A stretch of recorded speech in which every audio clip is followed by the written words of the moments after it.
So one of the powers of Excel is inserting your data into a table, which allows you to really manage it. You can filter it and sort it and kind of pivot it in different ways.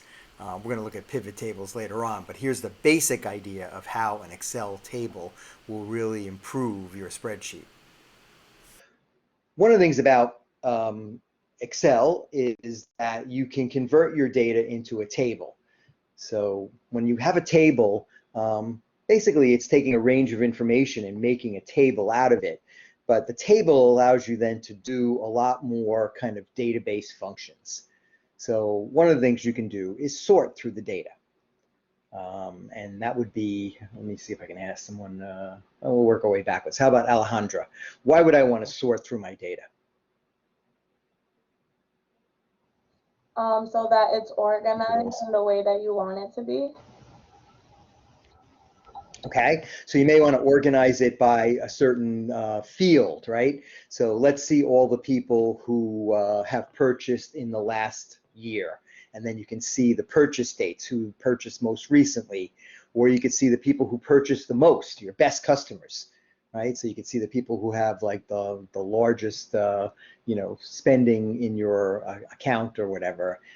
So you can sort from there. You can also sort by address, maybe. You want to see where people are, where your customers are. So I want to see the people who live in, certain zip codes or certain states or something like that. That would be a great reason to sort through the data. And related to sort is also filter. Ching, can you give me an example of how I might want to filter my data? What is filtering going to do for it? Any idea? I forgot. Isn't filter like you just organize in alphabetical letters or something? That would be a sort, yeah. So, a sort is going to show you all the data. Let's say I have 100 records, right? So if I sort them, I can sort them in different ways. I'm always going to have 100, though. But if I filter them, typically I'm going to have less than 100. So I may want to filter it and say, let me see all the people who owe me money. So if they have like a negative account or something like that, I'll only see them.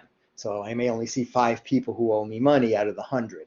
So a filter is a kind of way of extracting data from the table without seeing all of it at once. And you can use them together, sort and filter. They kind of go hand in hand. You can also use formulas in the table, and obviously that would be to do various calculations, right? So I may want to, sum things up or see the average of, costs or purchases or something like that. So certainly, using a formula in a table would be great. How about lookup? Corral, any idea why I'd want to use lookup in a table?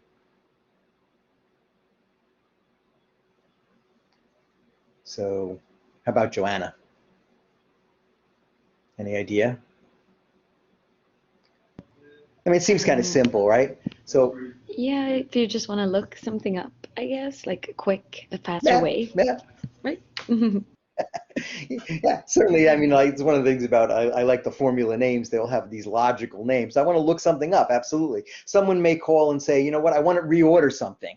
And you can obviously look up, what they ordered in the past, like maybe you're on your Amazon, you can look at your recent orders. That's kind of like a lookup function, right? Where it's looking at things that you ordered before, or if you want to buy again, right? That would be a similar thing to look up because it's matching records that are already in, an area that you already bought, and then it looks back and says, this matches that record. So, in the tables that we're going to look at today, there may be 10 or 20 records. You could probably scan them up with eyeballs and you can figure out, oh, there it is. I can look up that one or look up this one. But just imagine, looking up, say, something like everybody's social security number in the United States to send them a Corona check. So that would be a lot more, right? So to look up those values, this is where a database like Excel really comes in handy, and I'd be able to kind of say, well, let's look up this social security number and see, if they received a check, how much that check was, that kind of thing. Good?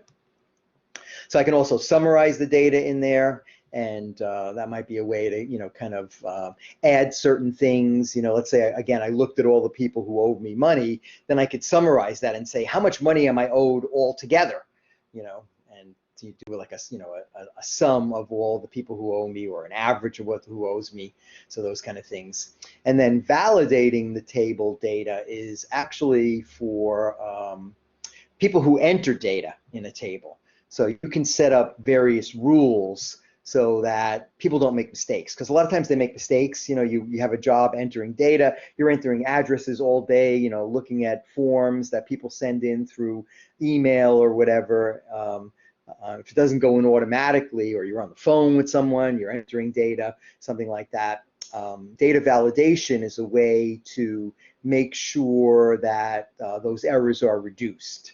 So for instance, if I said to you guys, what was your degree at FIT? And I set up a column in a table, I could limit it to 3 degrees. I could say, AAS, BS, or 1 year.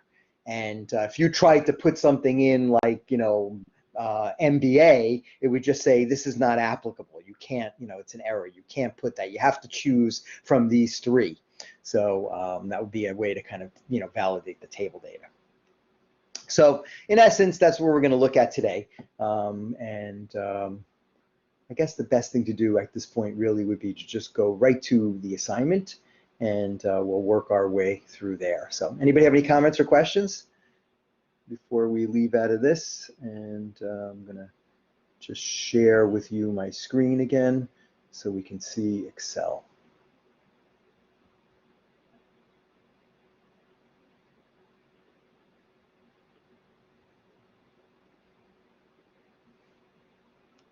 Okay, so the A assignment is our usual. I mean, maybe while we're here, we'll take just a quick look at the folder that I set up.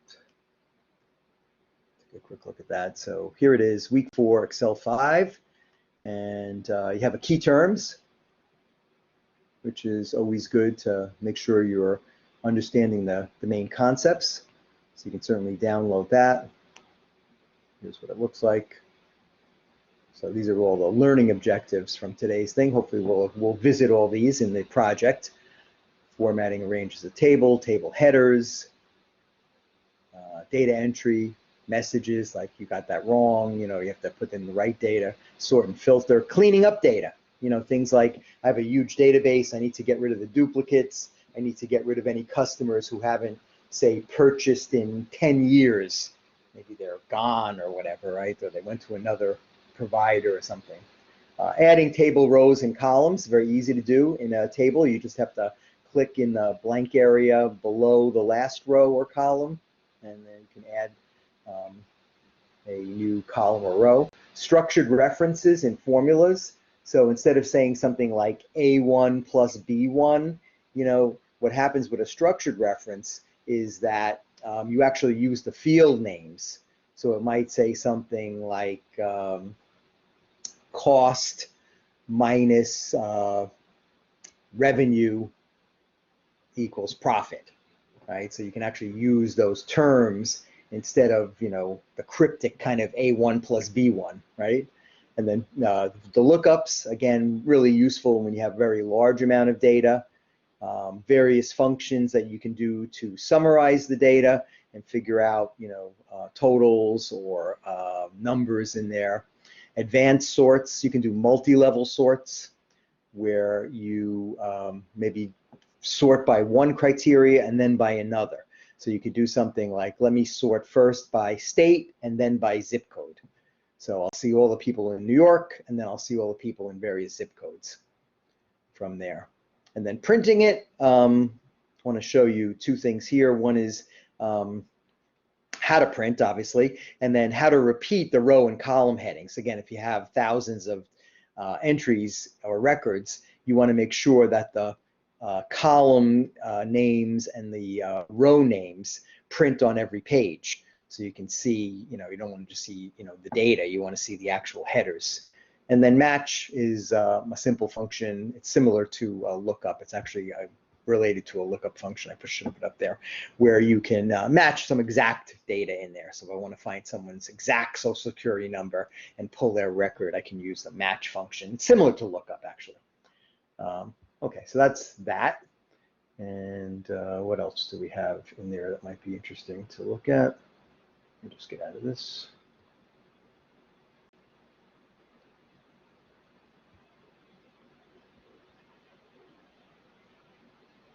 There's just one other thing that I think might be a little different. Yeah, so we have the reading here. Remember, you do not have to complete the activity in the reading, only have to do the training, project A, project B, and the exam. I'll have to change that. I'm not going to do it right now, but you guys know, right? You don't have to do the what's called textbook project, and the reason why is it's not Mac compatible, so we don't go crazy over that, but it is good to read that. And then something new I started to include that I thought was good, it's the actual instruction file that you can see, but I wanted to point out that it's very helpful actually to look at the solution, because they give you the solution at the end. And so if you're having trouble with anything, you can always go to that last page where it says, this is what it's supposed to look like. Okay. I don't know if that's the right project, to tell you the truth. I realize it's the wrong project, I think. Anyway, so it's good to look at that solution file and then see what's going on. Make sure that you got it right off. Make sure I try to fix that before we're done here. Okay, so let's go back to, here's the actual file. So let's see what we got. Georgia Medical Center. We have various tabs down here. So you can see what's going on here. It looks like there's some kind of coursework going on, right?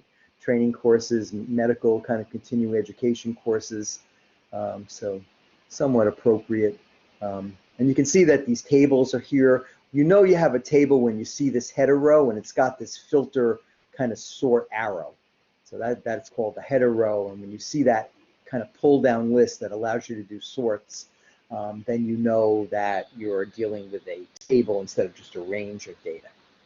Okay, so bear with me because this one is, like I said, it's a little bit involved and it's a fair amount of reading.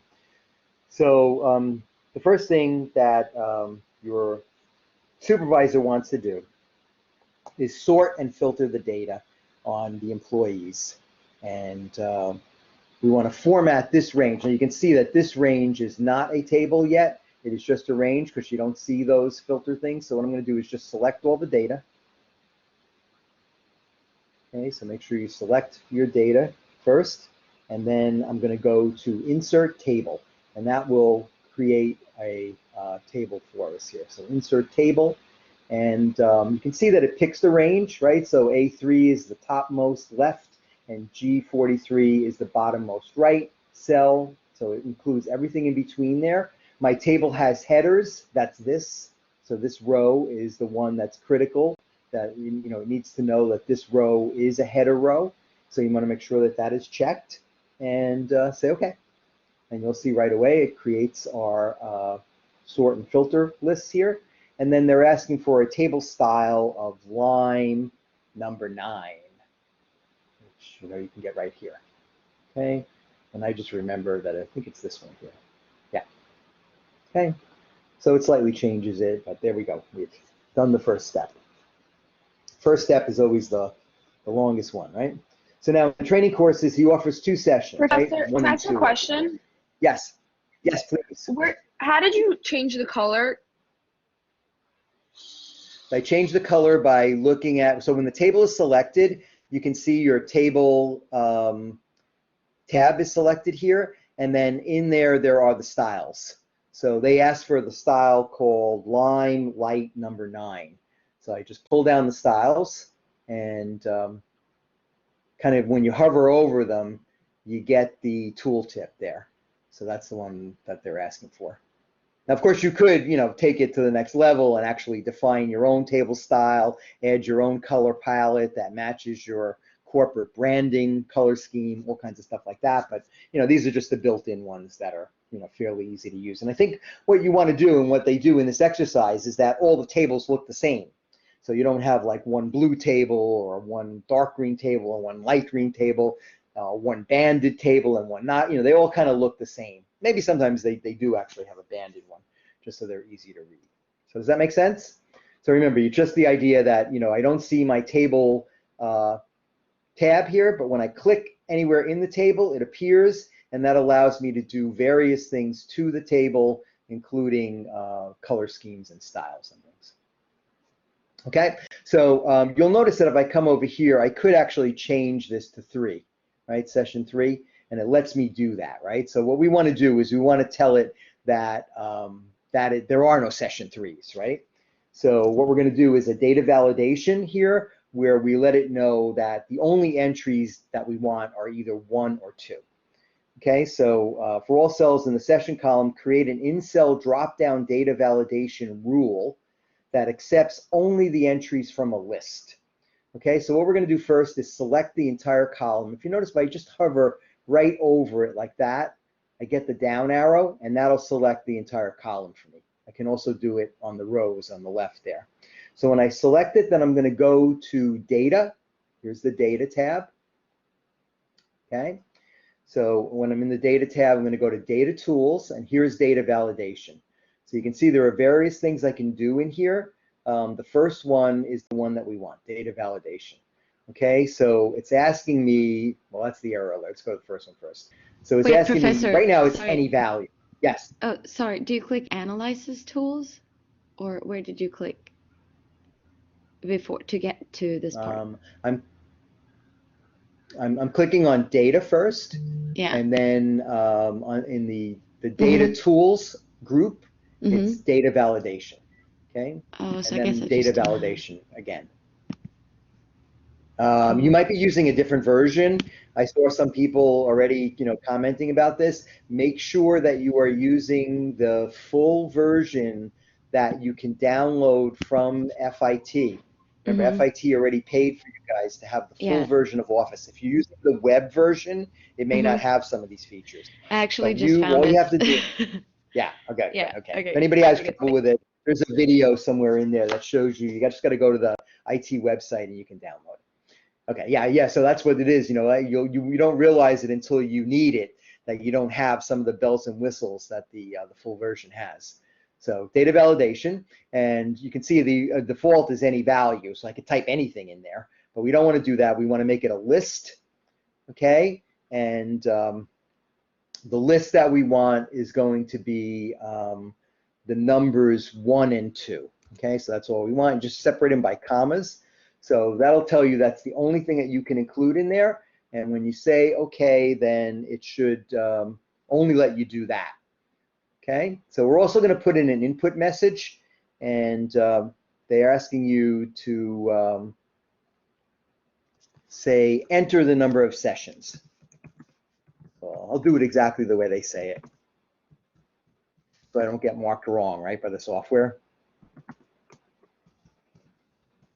Okay, so enter the number of sessions, and let me just make sure I know what I'm doing here. Same as above. Oh, I see. I made a little mistake. That should be the message. Okay, and the title is just going to be sessions. Again, make sure you do it right. So, like if I just said session, it would probably mark me wrong because it's asking for sessions. So, one of the things about data too is you got to follow the instructions pretty carefully. And then it's asking actually for an error alert here too. So the error alert is, there's various alerts you can do. It could just be a warning, which is telling you, oh, maybe that's not right, but it'll still let you do it, kind of. But this one's stop. So they want, a stop kind of error alert. And what does it say here? Uses number of sessions as the title, and then the error message says enter 1 or 2. Okay, so let's do that. Number of sessions.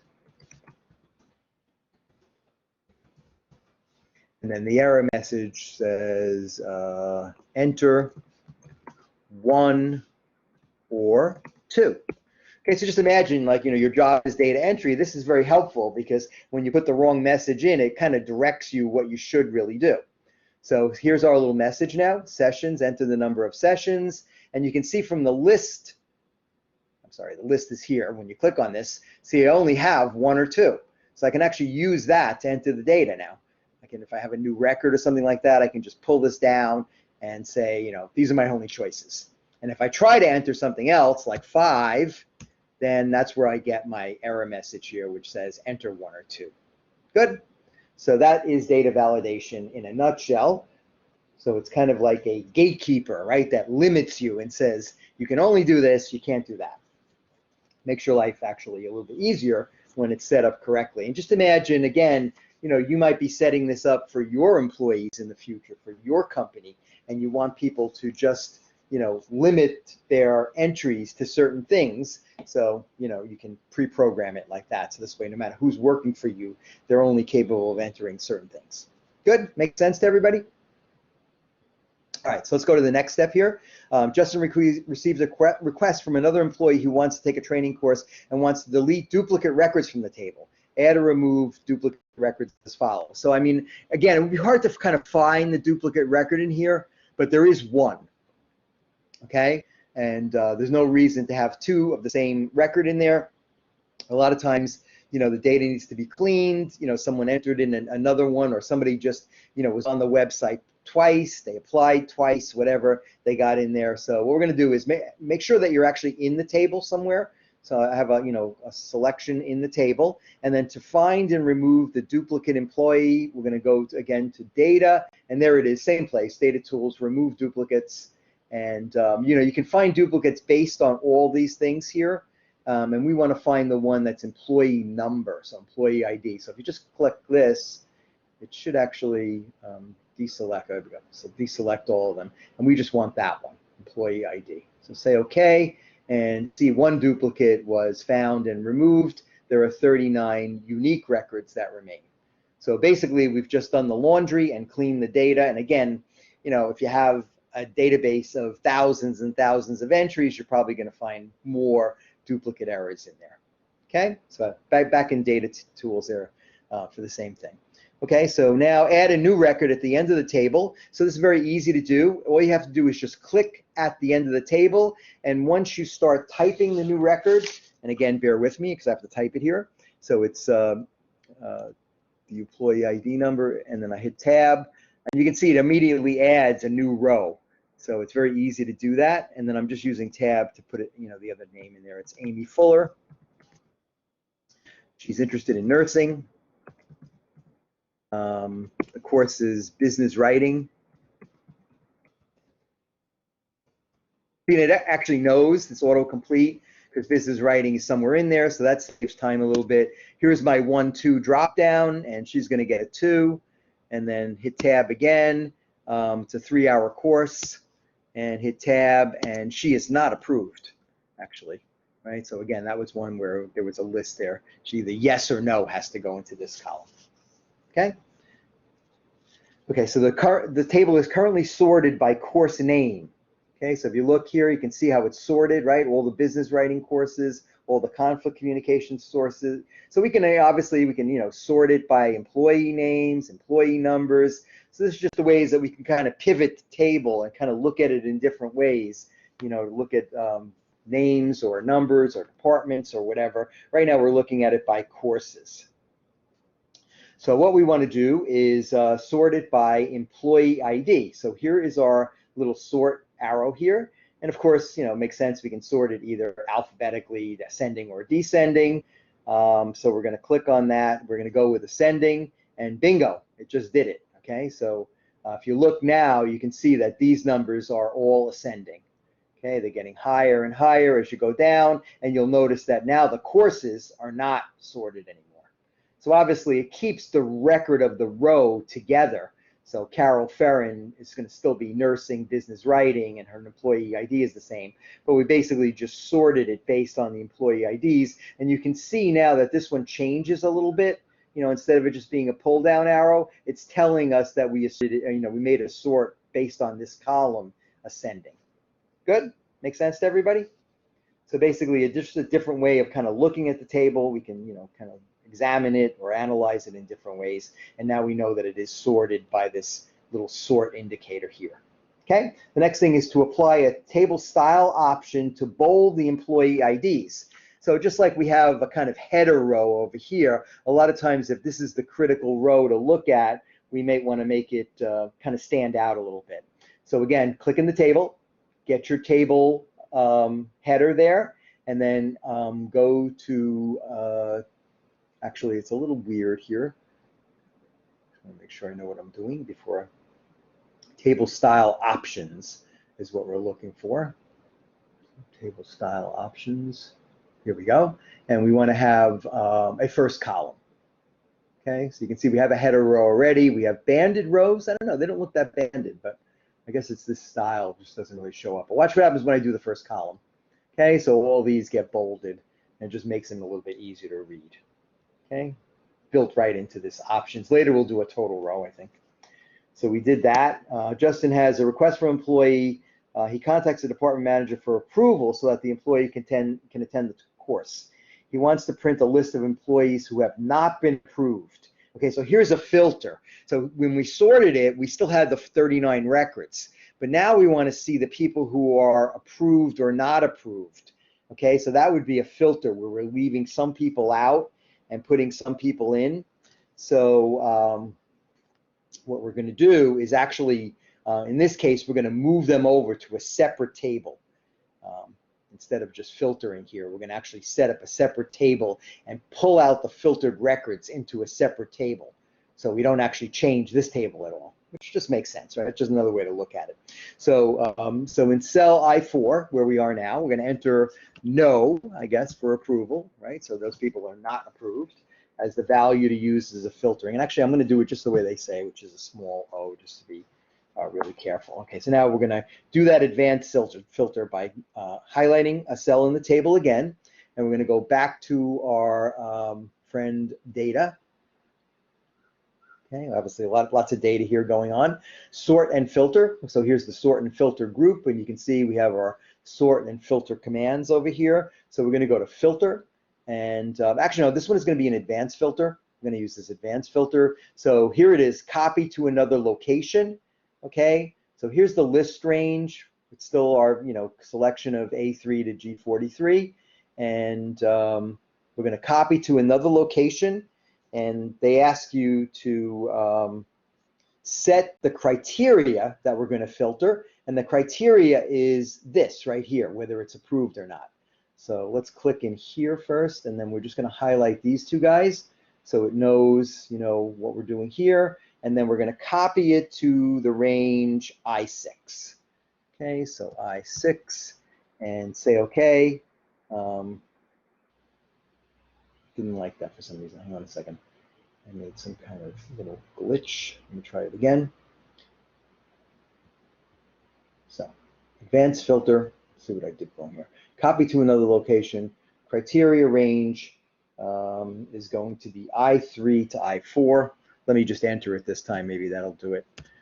You don't have to drag it. I like to drag it usually because I may make a mistake. But I think I made a mistake that way. And then I'm going to copy it to I6. Okay, let's see if it likes this better. Yeah, I like that better. So I made some kind of error in there. Maybe when you watch the video, you can figure out what it is. But you can see what happens now. It pulled out all of the no records. See, most of them are yeses. And whatever it is. Wait, Professor, sorry. Could you show that again? Don't be sorry. I Okay, can show thank it you. as many times as you like. Just the filtering. So, I'm trying to type it out. yeah, you're following along with me. All right, so let me undo that, and let me show you again how to do that. I'm actually going to just clear the contents here. So I highlight this and control click. There's a choice called clear contents, so that'll remove that from there. And I should be able to just go backwards, actually. I don't know why it doesn't want to let me go backwards there. But we can do it again. So what you want to do is go to the advanced filter, and it's asking for a couple of entries. First thing, it needs to know the range, and the range is there. So you can see this little marquee around there, just confirming what data we're actually crunching here. And then it's asking me what is the criteria that I want to do the filter on. And the criteria is this right here, approved, no. So it's I3 and I4, okay? And we're using the absolute values of I3 and I4, okay? So it pulls that data there, and then copy it to another place, okay? So in this case, I'm gonna copy it over here, which is what, I17. We'll just do it there for now, too. So so copy to another location, and I'll click on this cell, and so it should know that it is I17. Actually, I made a little mistake. I want it to be in the other location there, so that's not going to work. Let me do it one more time.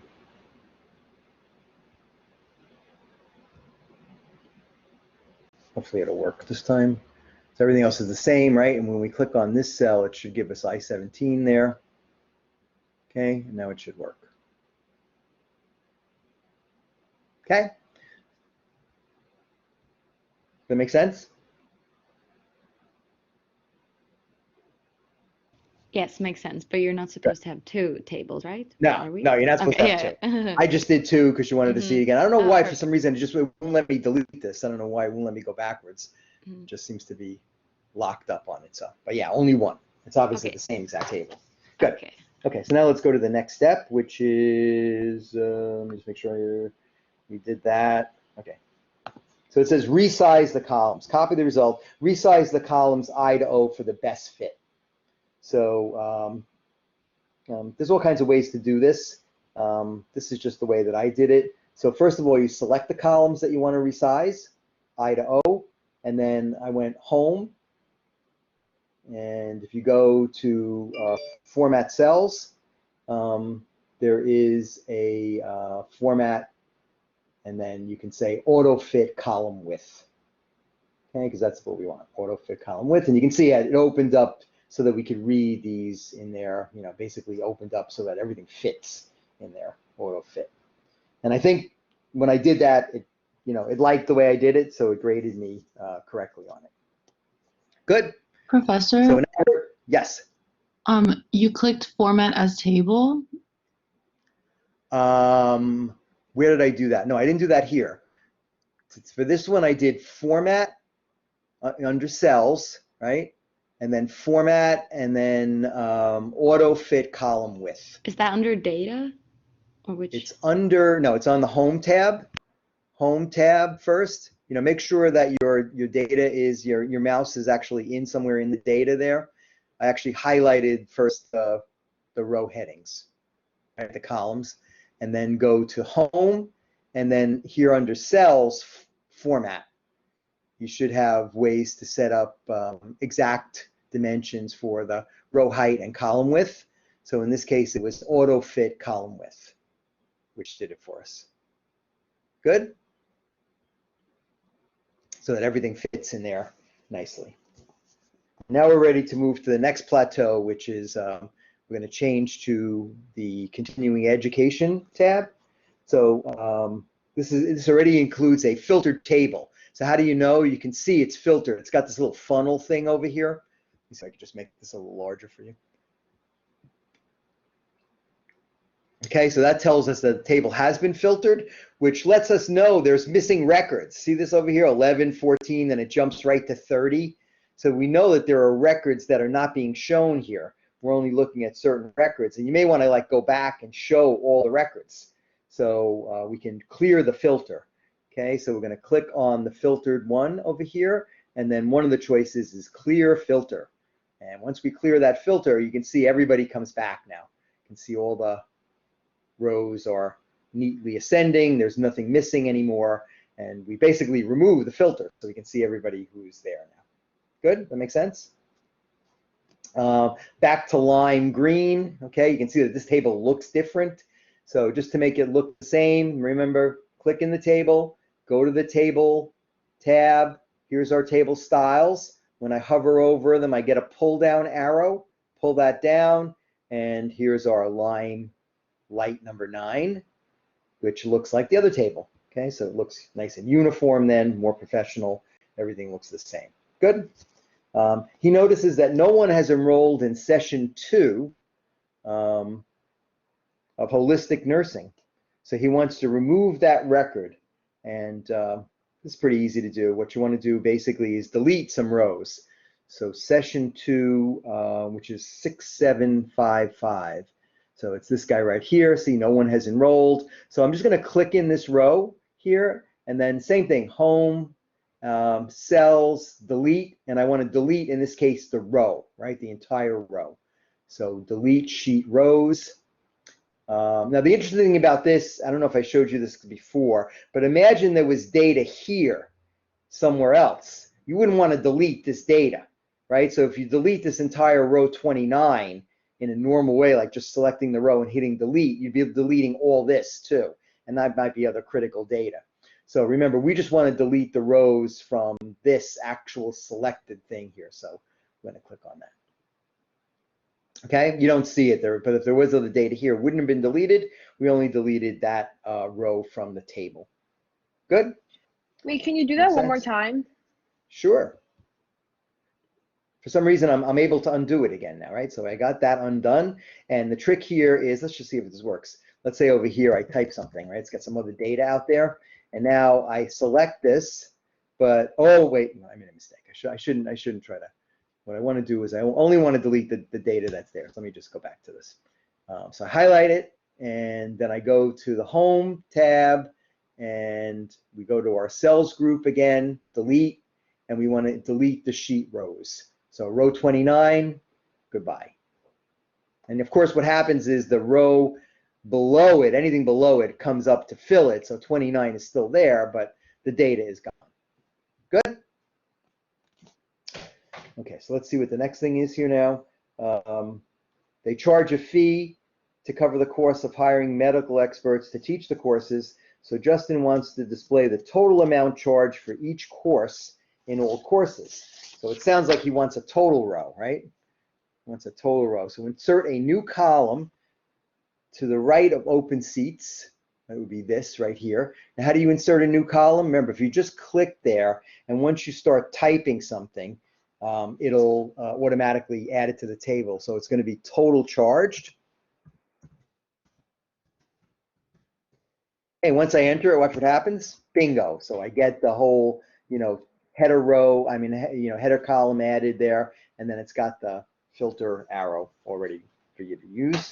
And then in cell H7, enter a formula without using a function that uses structured references to multiply the price by the number of people enrolled. Okay, so you can see the price is $800. There are 12 people enrolled. So the idea is it's 800 times 12. It's pretty easy, whatever, you can even do it in your head. Or it's also, you could say it's D7 times F7. But remember, a structured reference would be price times enrolled. And that's what they want, just so it's easy to understand and it doesn't become so cryptic. So the way we do it is we set our equal sign. Remember, all Excel formulas begin with an equal sign. And now you can just click on these guys. See that? So price, and then we're going to multiply by, so we put in our operator for multiplication, and then click on enrolled. Okay, so you can see it's actually, pretty simple when you do it. Obviously, it does all these weird brackets and everything, so it understands it. But Wait, sorry, Professor. Is that price times? It's price times enrolled, I think, right? Is what you want. Let me just do it again because it looks like I had an error there. Make sure I know what I'm doing too. Remember, Excel can be a stickler for. So let's just make sure we can. I'm going to try to clean this stuff out of there. Somehow I made some kind of mistake in the structured references. Okay, let's try it again. Okay.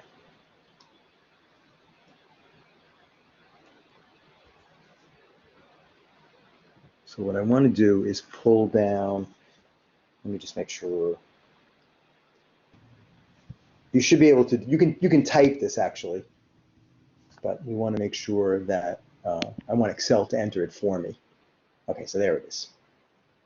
Okay, so I click on that, and now I'm going to put in my. I made a mistake. I don't click on the header. Click on the actual entry here. That one, it works better. Okay, so we do that, and now we do our operator, which is multiplication, and then we're going to click on F7. That's going to work much better, I think. Yeah, there we go. Okay, so now we have our answer is there, $9,600. Good, does that make sense to everybody now? So instead of D7 times Mine did the answer for like the whole table. Okay, that's fine. I think mine did that the first time too. I don't know why it didn't do it, but if it didn't do it for you guys, just use the fill handle now and fill it down. Okay. Everybody knows how to do that, right? So you want to do it for the whole table. So you're gonna just grab that and fill down, And I think they're also asking that you apply the accounting number format. So remember, with this still selected now, here's your number. It's still home tab, number, and then pull down to accounting. And see that changed it a little bit. And they want you to decrease the decimal to 0. So it would be this guy, I think, right? Decrease decimal.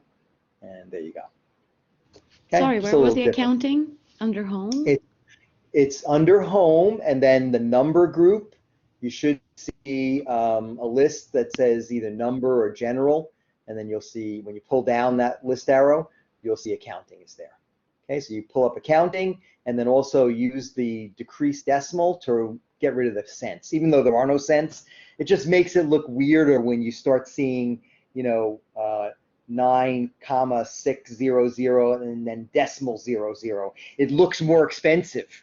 So a lot of people will see all those zeros and be like, oh, I can't afford this or whatever, right? So even psychologically, a lot of times you don't want to show those, remaining zeros and just round it off. It looks better. Good? Make sense to everybody? Okay, so now we're going to add a total row, which automatically totals the amounts in the total charge column. Okay, so what we're going to do for that then is be in the table again.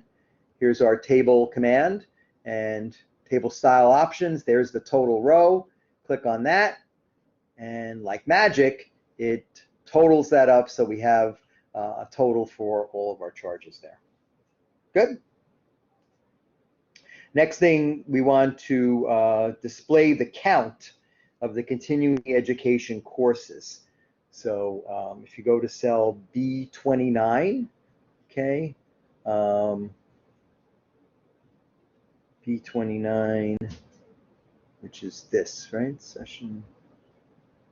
So we just want to count all these courses that are here. So you notice when I go here, I get this little arrow, and this will do calculations for me. So I can find the average. That wouldn't make sense because it's text. But count, yes, it will count the number of courses. There are other statistical functions here. Give me the highest, the lowest, add them together, and there's even more of them. So we just want to know the count. Okay, so there's 22 courses, and if you count them, yep, 7 to 29, right? So that's 22 courses. So it's another convenient way that you can just, like for instance, in the price one over here, I can do something like figure out what is the average price of a course? Well, it's $522. If you really wanted to know that, right? So there's ways that you can just do like quick kind of calculations. What's the cheapest course? What's the most expensive course? Things like that. Good. So those little pop-ups, again, table power, right? You can't do this with a range. You have to start writing your own formulas and stuff. Okay, so Justin has created an area in the range J1 to L4. J1 to L4, that's this right here. So he's going to look up data. So here's our lookup function where, again, imagine we have a really huge list here. So in order to find something, instead of like plowing through this and trying to match something, I'm going to use a formula to find things, which makes my life a lot easier. Okay, so he wants to find the number of people enrolled in a specific course. He has already entered the data in the course ID, which is here. And then what we want to do is in J4, which is this cell here, we're going to enter in the formula called vlookup. Okay, so I'm going to go to the functions over here, and sometimes you'll see it over here. I don't know why, because I just did use it. But if you start typing it, it should appear right away. Okay, so there it is, vlookup. Do it this way. I find that this way is much easier than actually entering the formula yourself. Let Excel hold your hand. So when you click on this, you'll see right over here, it's a like formula builder, and it's asking me for the arguments. So the arguments are the data that I'm going to put in the formula it's going to crunch. So it just makes your life a lot easier. So for the lookup value, make sure we know what we're talking about here. If you have a question, just open your mic and ask it. Jay, Yeah, before I what begin. did you? Yeah, we probably have the same question. How'd you get this? The formula builder? I have it Is up, that what you're but asking me? I just don't see the lookup value, like where you are You have to right now. you have to enter that lookup value All right, so I'm going backwards. See where I am now? I'm back in the beginning again. So in order to get that, you have to go to the formula bar here, right? And the formula bar is where you enter in all your formulas. So this formula is a function, which is a built-in kind of templated formula for me. So instead of actually writing a formula, Excel is going to enter in a function, which is a formula, but it's already kind of formatted. Okay, so I click on that. And remember, all functions and formulas begin with an equal sign. And once I start typing it, I don't know why it doesn't come up, and it should really come up here, most recently used. But once I start typing vlookup, it comes up. So now I'll call it up, and it's asking for the lookup value, which is one of the arguments that it's looking for. That's the part that doesn't happen for me. Like I can do everything you said except in the formula builder, it won't change to lookup value, table array, and all that. You don't see that, huh? No, it just like stays the same on the formula builder. Like it wants me to type it. Okay, well, you can type it. Watch what happens when it gives you like the thing over here, right? So the trick about it is that inside parentheses and separated by commas, you have to enter in these 4 arguments. So the lookup value in this case is going to be J2. Okay, so you can do it, you can just type it in, see what happens if it works. I'm not sure why you're not seeing it. It might be something in your preferences. We can take a look at it later. So there you go, enter in that J2 there, right? And then the table array is the entire table.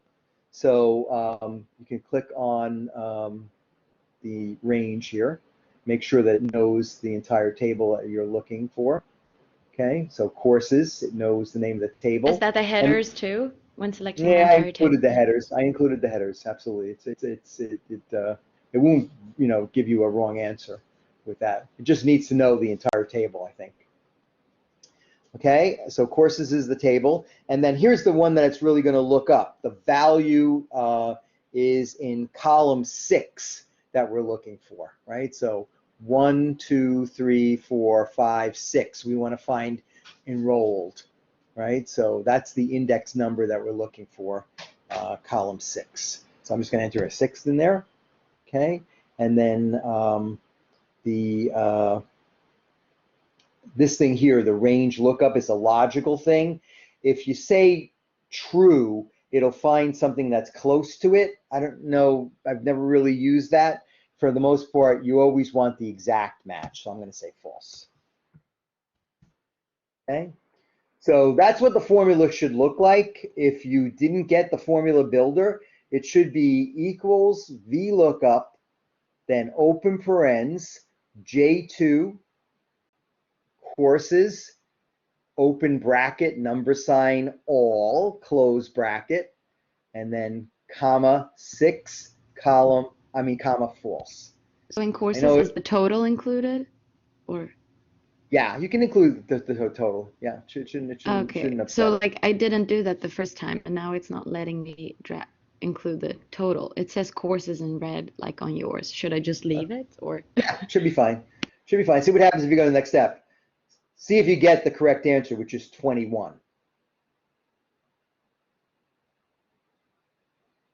Yeah, I did. All good. Good, good. So what it's doing then, now you can see, the magic of this. I mean, imagine you had to go in here, figure out, everything with this course ID, and then figure out how many students were enrolled in that course, especially if there were multiple entries of it. Here, it scours through the table for you and figures out, the number of people that are enrolled in this course.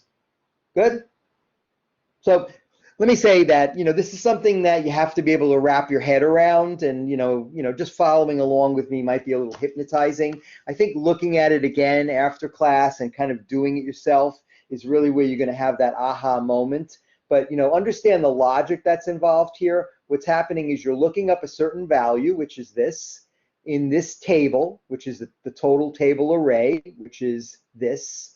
And then you're looking for the value that matches this in this column, which is column 6. So it always starts from the left. So it considers this column 1, 2, 3, 4, 5, 6. And then the false will give you an exact match. And that's what we want in this case. Anyway, we're going to do a few more of them, so you'll see again, you know, how it works, hopefully. So let's see what else he wants here. He wants to figure out the total cost, which makes sense, right? So K2, and you know, again, he doesn't want the total cost. He wants the total cost just for this lookup. So does that make sense? We're gonna sum, but we're not gonna sum everything. We're just gonna sum the ones that match a certain criteria. So that is a function that's called dsum. So instead of just adding everything in the column, it's gonna add only the things that meet a certain criteria. Just like this meta criteria for this column and this value, now we're gonna only add the things that meet that criteria. So let's see what happens here. We're gonna enter in the formula here called dsum. So again, I'm gonna go to the function and I type D, and didn't come up yet, but if I type an S, there it is, dsum. Now I like this, and I'm sorry if you guys can't see this, because the nice thing about this is it actually tells you what's going on. So it says adds the numbers in the field column of records in the database that match the conditions you specify. Okay, so it'll tell you here, these are the arguments, the database, the field, and the criteria. So the database is the array, and then the field is the certain column heading, but the criteria here is what's critical, right? So a certain criteria. So let's actually do it now. So for our database, we're going to do our complete range again. So yes, you are going to include the header, right? So the entire range and the total row should be fine. Okay, so there it is, courses. And then the field that we're going to base it on is the total charged field header. And again, you could just click on it, or you could say, well, it's H6. So I'll just enter in H6. Okay, and then the criteria here is the critical thing. So the criteria is that it is matching session 3. Okay, so just grab these two guys. Okay, so it just tells you that it's going to be only the ones that match session 3. Okay, so it'll look at all these like 800, 225, 1000, and it'll only add those. Does that make sense to everybody? So we have a formula that looks at the entire table based on the cost, but only on the cost of ones that meet the criteria for session 3. And there is our answer. See, it gives you the answer too, so you can kind of see if it's making any sense. And why am I getting these number signs? Does anybody know? It just doesn't fit, right? So you can just double click on the border here, or you could use that thing before where we went in and actually formatted the rows to meet the fit there. Good? Make sense to everybody? It didn't work out for me somehow. I think it's the courses. I wrote dsum. Oh, no, when I inserted the formula. But I can also do it after class if you don't want to show it again. It's fine. Well, I mean, I can show it again, but the trick is to, look at the formula here and make sure that it is copacetic, that it matches. We can certainly go over it again. Let me go through it once, and then we'll see, anything that bothers people, we can kind of go back and do it again. Okay, so the next thing he wants to do is figure out the number of open courses that have at least an open seat. Okay, so you can see like a lot of them are closed, right? The ones with zeros are closed. This reminds me of like, the wait list at FIT, right? So you want to get into a class, right? Oh, Professor Kokinos has one space open here. Let me get in that class or whatever. So we're going to use this open seats row here to figure out courses that are open as opposed to courses that are closed. Okay, so he wants to identify the number of open courses that have at least one open seat. Okay, so we're going to go into L4 in this case, and we're going to count the number of courses. But again, we're not just going to count them. We want to count. See, it could count every entry here, and we come up with 39 again, or whatever it is. But we only want to count the ones that have a number greater than 0. So they have to have seats available, not the ones that have 0. So we're going to use a formula called dcount, which only looks at that. So let's start counting that in there. Dcount A, actually it is. Okay, so it tells you here, count non-blank cells in the fields that match the conditions you specify. Okay, so again, the condition is going to be that the value is got to be greater than 0. Okay, so let's do it again here. So our database is going to be, let me just make this a little smaller. It might be just easier to do this without having to keep resizing it. Let me do it on here. Okay, so let's get our range again. Okay, and these are all the same actually, so they should work. I mean, just that there's different formulas, but typically the field, you know, the array, the field, and the criteria are the same kind of arguments. So if you're having trouble with it, just try to do it again. It's probably some kind of, you know, you saw like one time I entered in the wrong thing or whatever. So here the field is open seats. Okay, so it would be this one, G6. Okay, so G6 is the field we're going to work on. See, it even knows it's open seats. And then the criteria here is, I'm going to use the criteria that he set up, actually, which is this, greater than 0. Okay, so we just highlight these two guys, so it knows that's going to fit that. I think it would work if you actually typed in greater than 0s here. So there's 12 courses that meet that criteria. So if you counted them, let's see, 1, 2, 3, 4, 5, 6, 7, 8, 9, 10, 11, 12. Yeah, so it does work. Okay, so we can figure out the number of open courses with that dCountA function. All right. He wants more, Justin. There's no satisfying this guy. So he wants Can I ask something quickly? Sorry. Surely. Yeah. Don't be sorry. I'm in the formula builder and it's the field section. I have all the whole table selected still. How do I deselect the whole table so I can just click G6 column? Okay. If when you're in the field, just click outside the table then. Click in a blank area like over here, and that should deselect it for you. And then you can click on G6. And remember, you can also just type, you can just click in the field box over here and just type G6 in there. That should also work. Did it work? G6. I think it worked, and the last one was L1, L2. Okay. Yeah, it's L1 and then colon L2. And see if it works. Make sure you get 12. The answer should be 12. 12 courses. L2. Let's see. L1 colon it says, L2. Yeah, some things.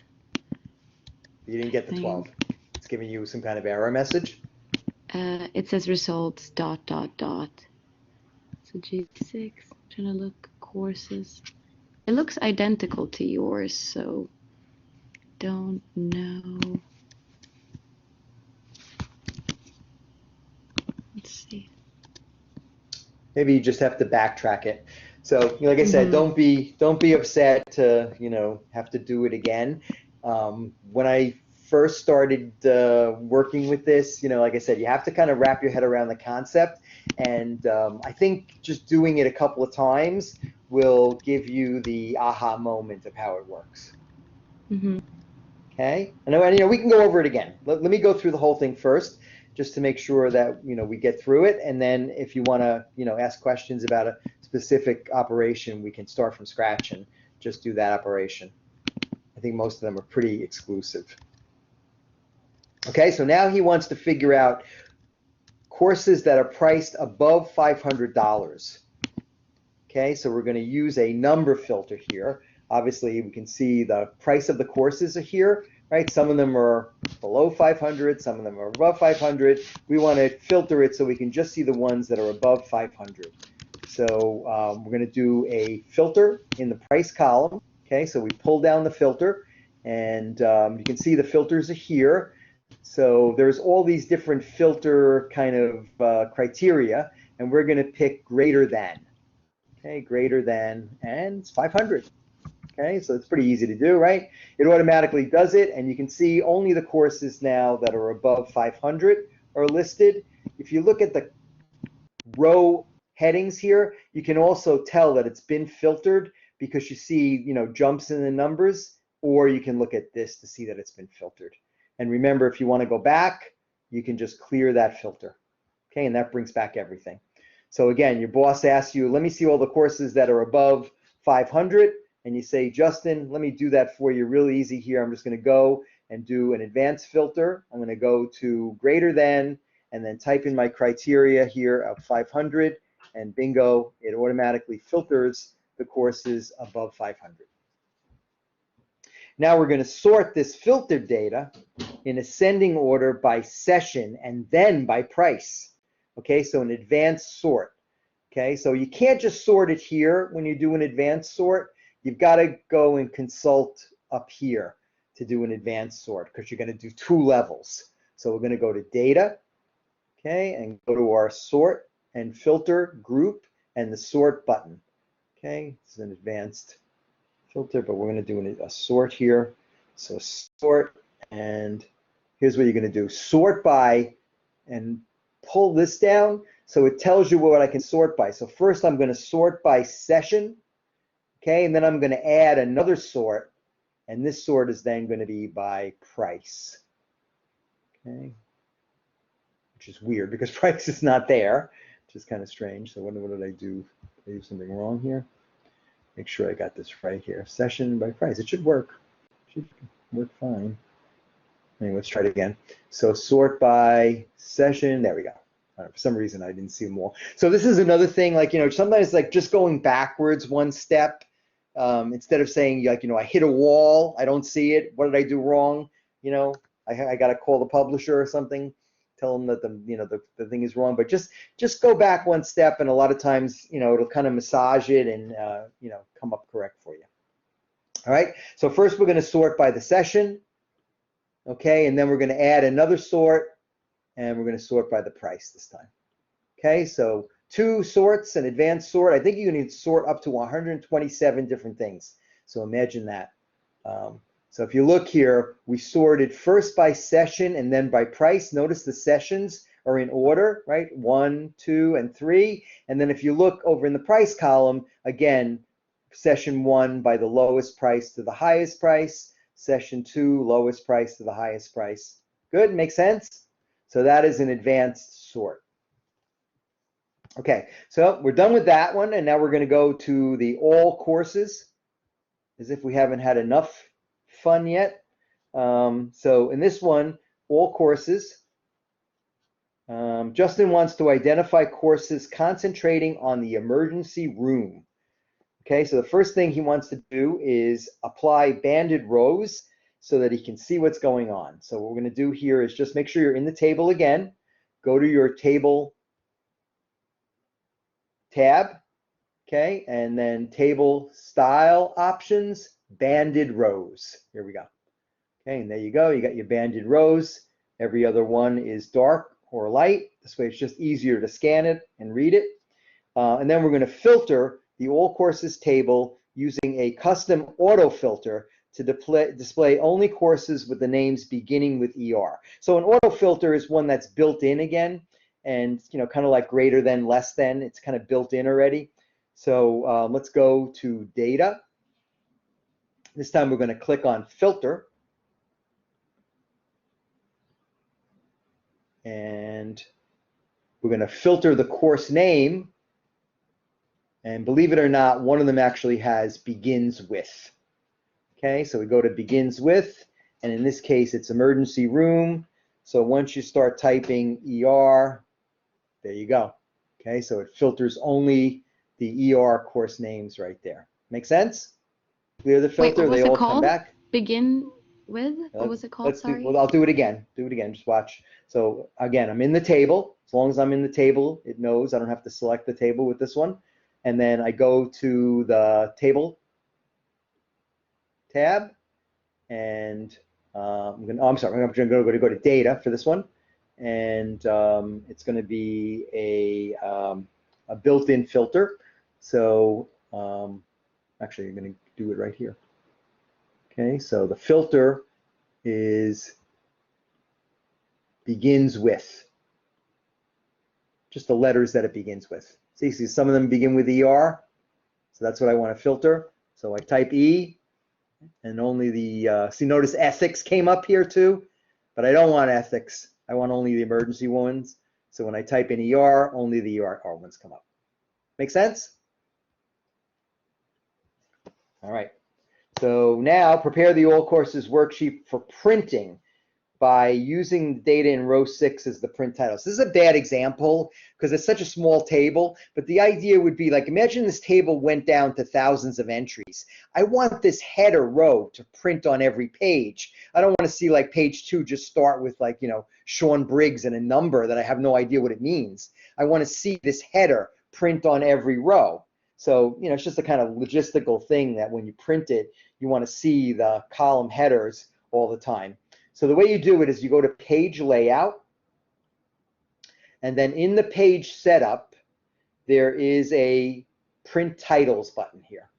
Okay, print titles. And there's all other kinds of things that you can do here, but the print titles is the one you want.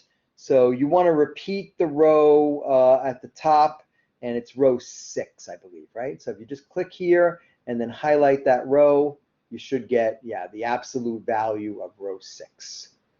Okay, so say okay. Was that under print titles? Yes, print titles, exactly. Print titles, and you know the reason for it, right? The idea that, you know, the table is so long, but the header is only on the first page. But when you print it, you want every page to start with the header, so it makes sense, and people aren't just reading the records. They know the header row is reprinting on each page. Good? So it's page layout, and then print titles, and then you just consult the one that you want to print on every, you know, highlight that one that you want to print at the top. Okay, you can also repeat the columns if you wanted to. If you have like a label going down here, you may want to have that reprinted. And then you can do other things too, like printed with the grid lines or not, printed in color, black and white, you know, how it's going to print in the printer, that the order, all kinds of like, you know, little kind of organizational things you can do here when you print it out. Good. Last sheet, folks. So we're going to go to the course detail sheet now. Let's see what he's got here. 2 tables again, 2 nice lime green banded tables. Let's see what he wants us to do here. Course data such as classroom locations and instructor evaluations. So Justin included a table named locations with the range A3 to C9. But he does not plan to filter or sort the data in this table, so you might as well convert it back to a range. Okay, so just like we could create a range into a table, we can just go the other way too. So again, I'm just going to highlight the table again, and here we go. In our table tab over here, under tools, we can convert it back to a range. And you know what's going to happen then, right? You're not going to see these filter, sort, pull downs anymore. You go like that, and it's, you know, warning you, and say yes. And now, bingo, you lost those pull downs, and this is just a regular range now.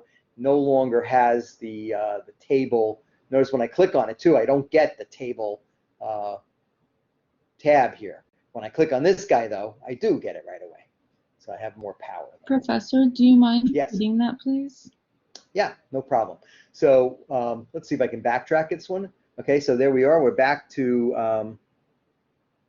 So the idea was that he didn't want to make it more complicated. This one, he doesn't need to sort or filter or do anything with, add, subtract, you know, make any kind of things about. So he just wants to convert it back to a range. So what we do first is highlight the entire table and then go to our table tab and table tools and convert to range. Now, of course, if this was a range, it would say convert to table. So Excel knows it's either one or the other. So in this one, it says convert to range. So it's going to just bring it back to a simple, you know, rows and columns range over here now. It doesn't have these guys anymore. Good? Thank you. You're welcome. Okay, we're almost done. So Justin needs to insert a table listing the courses available online. So he wants to insert a new table here beginning in cell A11, which is this. Okay, so in cell A11, oh, you got to bear with me again. I got to do some typing. I'm going to enter data first. Okay, so if you guys would bear with me, I don't think I need to enter everything. Online courses. I'm not the fastest typist, so I don't want to put you through all this. Credits. Hitting tab to navigate the table. You can also use the arrow keys. Certification. Not that much, so I'll type the whole thing with a question mark. Okay, and then I'm going to go back. I can use my arrow key to go back and down. And then 12 is going to be preventing falls. That's class I should take. Tab, 1 credit course. Certification, no. Good. Okay, the next one is diabetes care.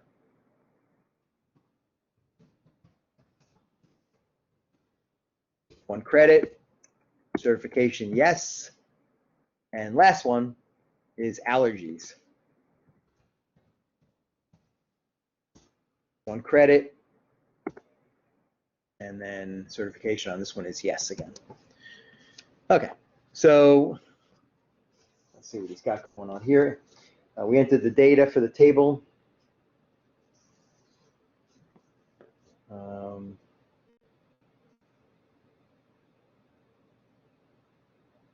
Okay, so we're going to format it as a table, right? Look at and how do we format it as a table? Format as table. Okay, you can do it like that, or you can go to insert table. I think the other one they told you to insert table, but this will work too. Format as table. And once we go to our lime green friend over here, light, was it? This guy, right? So again, it's going to ask me that my table has headers, so that first row, and we should get our filter and sort arrow again. So that worked. Okay, so sometimes there's more than one way to skin a cat, right? So you can do it there, or you can do it with insert table. Either one will work. But now that we have that, we're going to use online as the name. So if you click on it again, you can see it just called it table 4 over here in the properties. So remember when you use it in some of the formulas, instead of seeing table 4, table 5, which is much more confusing, you may want to see online or evaluations or more descriptive kind of structured reference. Okay, so this one is going to be called online. Okay, so we got that. Just make sure I know where we are here. Online. Okay, I think we're good. Okay, we entered that in, so now that table is known as online. The evaluations table in the range ranks the 6 most popular courses and the average evaluation scores of the full-time instructors. Justin created an area in the range E11, which is this right here, right? E11 to F14 to look up data in the evaluations table. Okay, so here's the evaluations table here, right? So we can see the various instructors, and these are the evaluation scores that they got. So basically somebody may say something like, well, I want to take the course with the instructor who has the best, evaluation. So they want to look them up or something like that. It's kind of like, rate my professor, right? So let's see what the lookup is going to be here. Look up the average evaluation score earned by instructor Egan for the emergency care course. Okay, so first thing it says is in cell E14, begin the formula using HLOOKUP. Okay, so E14, and instead of it being looking up in columns now, it's going to look up in rows. That's just the difference. So one was, vertical lookup, vlookup. This one is going to be a horizontal lookup. So it's just going to go across. It's basically the same exact thing, just looking at it from a horizontal thing. Okay, so we're going to begin the formula with HLOOKUP. So all formulas start with an equal sign. HL should give us what we want. Here's our formula builder friend popped up again. So the instructor name is going to be the lookup value. So it's E12. Okay, E12 is the instructor name. Let's just make sure we know what we're doing. Right, E12. So we want to find Egan, right? We want to find Egan, and we want to figure out what his evaluation is. So E12. Okay, the table array, use the entire table evaluations. Okay, so that should be this guy here. Okay, that looks good. Display the value in row 2. Row 2 would be emergency care, right? So the index in this case is 2. And then again, we want the exact. So remember, it's going to be false. Okay, so Egan got a 98, and there it is. Okay, does that make sense? So it looks up the second row, and it finds Egan, 98. And again, it's kind of dinky because there's only, so little entries. You can easily figure it out yourself. But just imagine if this was a huge database. So it's able to kind of pull that out for you. Okay. And so then I the have last. the same. Oh, sorry. I Oh, have go the ahead. same, yeah, I have the same issue here again. When I click the table array, the lookup value is still selected, so it adds on to that somehow. Even though I Yeah, I click don't know. outside, Even though you click outside?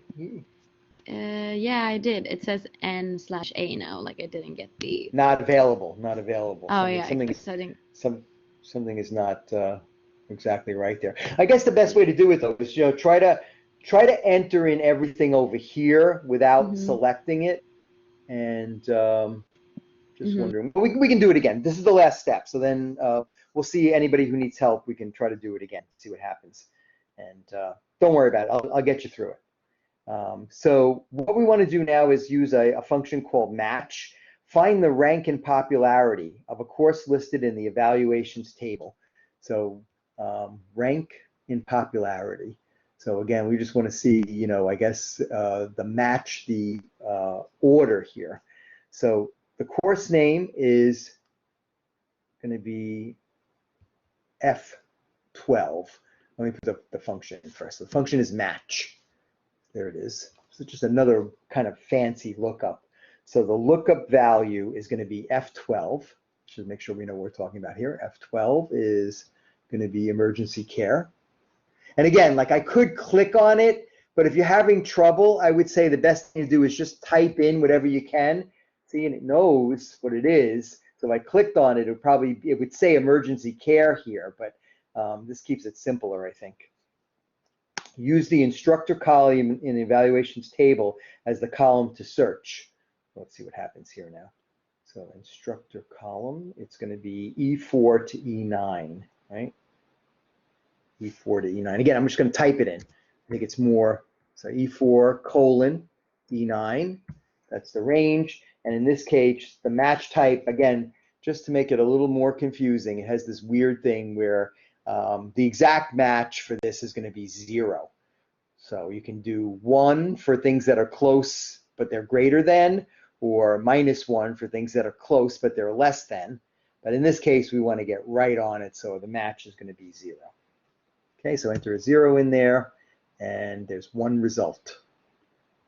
Okay, so actually what it really means is that he is the highest, right? If you look, Egan has the highest ranking in emergency care. He has a 98, as opposed to Barca with a 95, Gomez with a 90, and whoever this is over here has an 89. So you definitely want to take the course with Egan. Okay, so that's it. That's everything. So now is the time for questions and review. And we can try to kind of redo some of the things, or you can just try to do it on your own. And if you have any specific issues, you could certainly refer back to the video that we're making right now, which is going to be in the Collaborate session. Just pull down the pancake and look at the recorded sessions, and you can watch it again. Or you can specifically ask me, can you review the horizontal lookup or the match function for the project? And I will make you a short movie that just looks at that part of it. So with that said, who has a question? I have a question, but I feel like I asked a lot, so maybe someone else should go first. Well, don't be, if you're asking, probably you're benefiting everybody else anyway. So does anybody want to ask a question first, or anybody else have any other questions?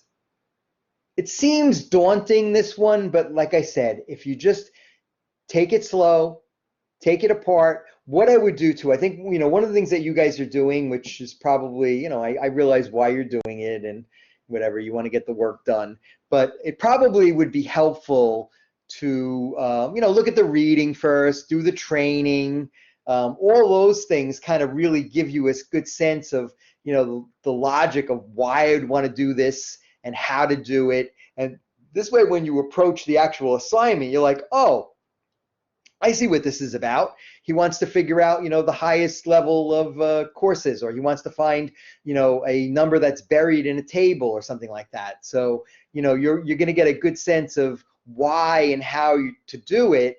And then when, you actually do it yourself, you'll be somewhat more familiar with it, instead of just trying to follow my demonstration, which can be, I think, a little more confusing, because I think what's happening is while you're trying to follow me, I might be getting a little ahead of you or whatever. It's very hard to follow exactly.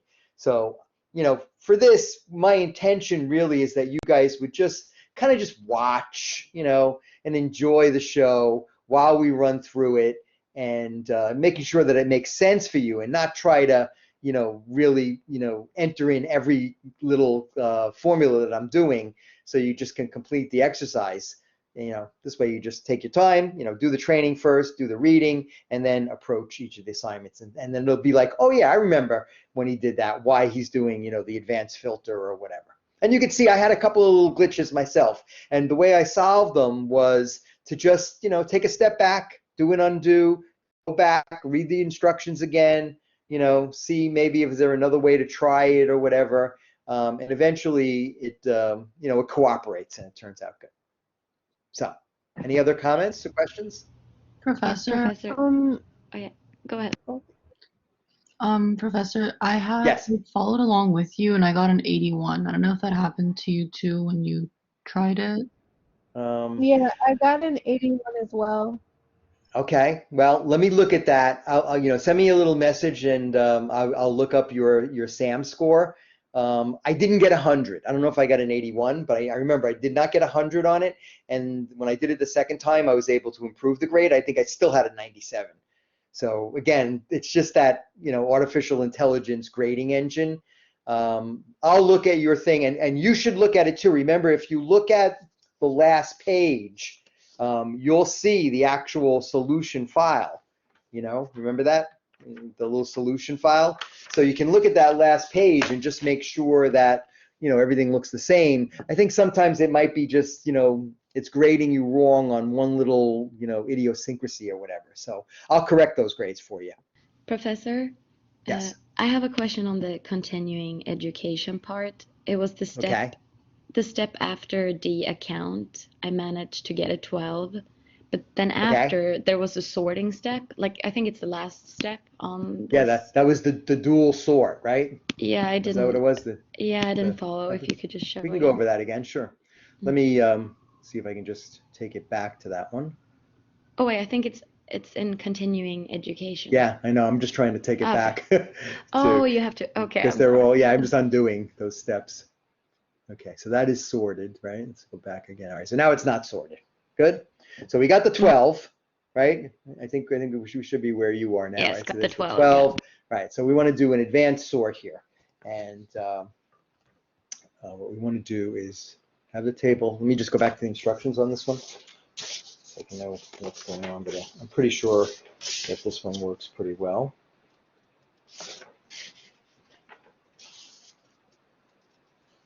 Okay, so what you want to do with this one then is, if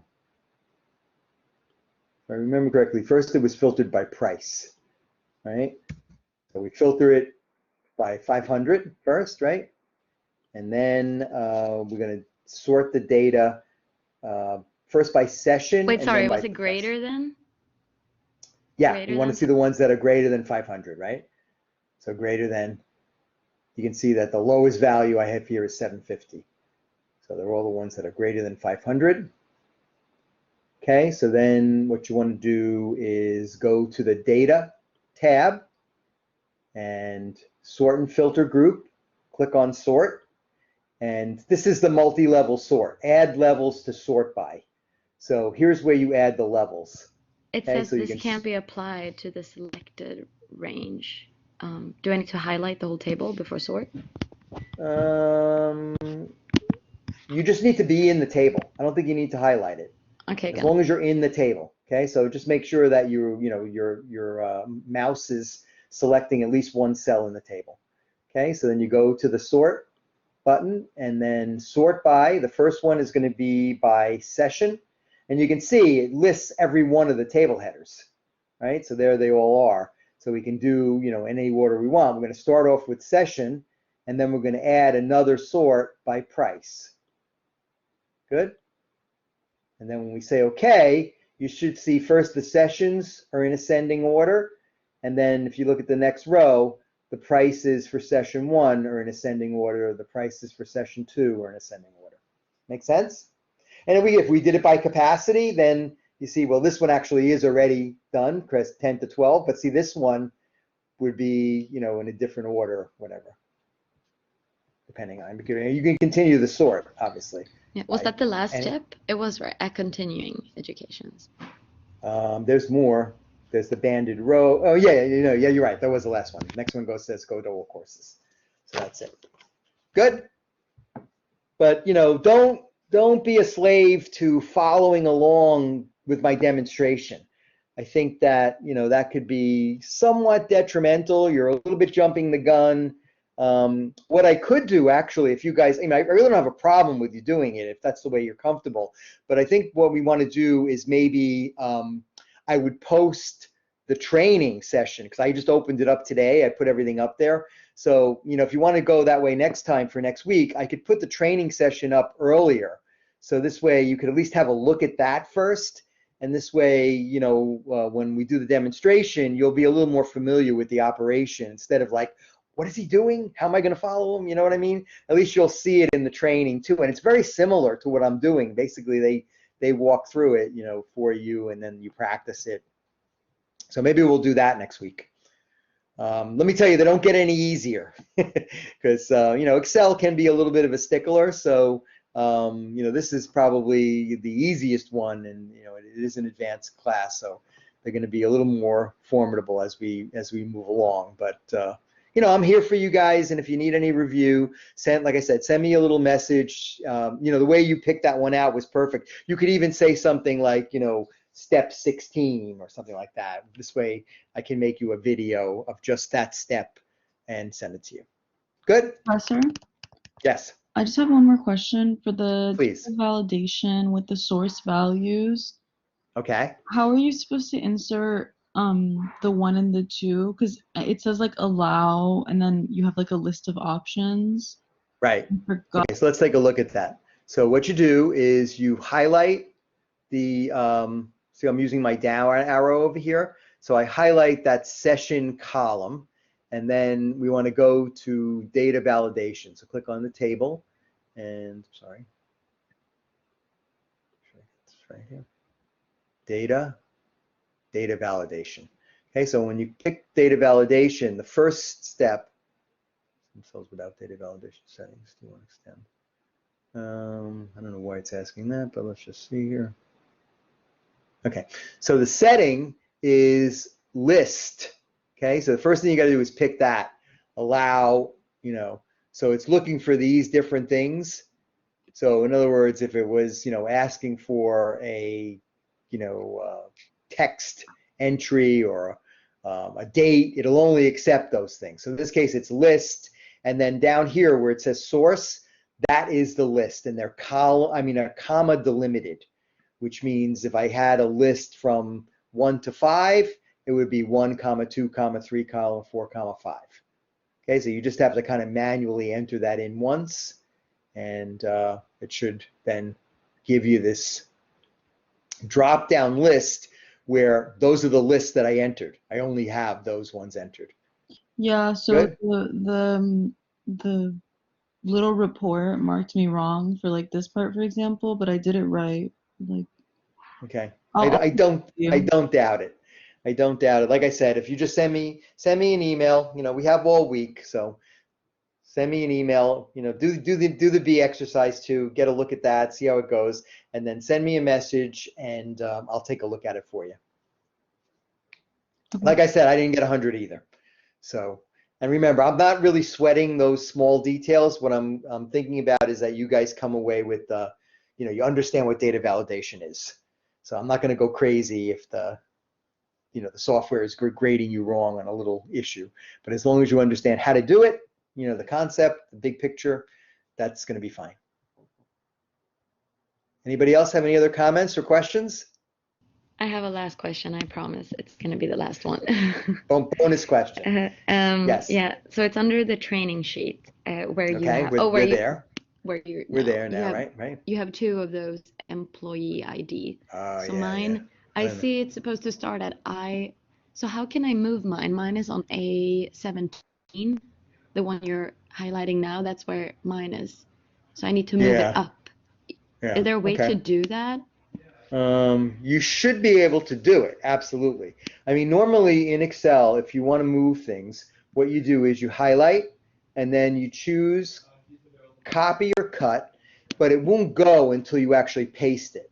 So let's just see how this Oh, works. Yeah, it okay, so won't I'm go gonna until try you, to. yeah, you have to actually paste it. Put it in the new location and choose paste, and then it'll go, Okay, so I copied it now. right? Copy, and So it's it just supposed has to a be. marked key around it, and then put it where you want it to go. I think it's I6 is where they want it. Mhm. Paste. Yep, it And worked. choose. Thank Yeah, you. yeah, That was easy. yeah, yeah. And unlike Word, which when you choose, it actually this won't cut it until you actually paste it. And the same thing with copy. It doesn't want to do it until it actually And how finds do its you, destination.